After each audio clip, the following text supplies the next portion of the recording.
Daily taste the daily. ముందుగా చొరబాట్లకు ప్రయత్నిస్తే తోక కత్తిరించుడే. పాక్ కి స్ట్రాంగ్ వార్నింగ్ ఇచ్చారు రక్షణ మంత్రి రాజ్నాథ్ సింగ్. ఆపరేషన్ సింధూర్ ఇంకా యాక్టివ్ మోడ్ లోనే ఉంది అన్నారు ఆయన.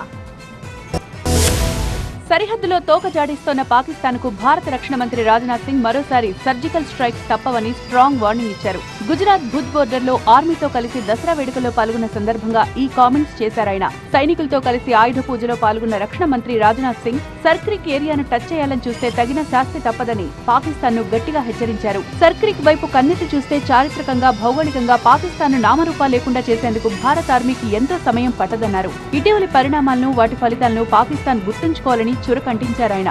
ఆపరేషన్ సింధూర్ అభిబి ఆన్ యాక్షన్ అని పాక్ తెలుసుకోవాలి అన్నారు. లేహ్ నుంచి సర్క్రిక్ మీదుగా భారత్ లో చొరబడేందుకు పాక్ సేనలు విఫలయత్నం చేశాయని పసిగట్టిన భారత త్రివిధ దళాలు ఆపరేషన్ సింధూర్ లో భాగంగా పాక్ వైమానిక స్థావరాలను ధ్వంసం చేశాయన్నారు. కానీ బలుపు చావనట్టు పాకిస్తాన్ ఇంకా సర్క్రిక్ పై కన్నేస్తే కాదు కూడదని కయ్యానికి కాలు దువ్వితే ధీటుగా సమాధానం చెప్పేందుకు భారత త్రివిధ దళాలు ఎప్పుడూ సిద్ధంగా ఉంటాయన్నారు.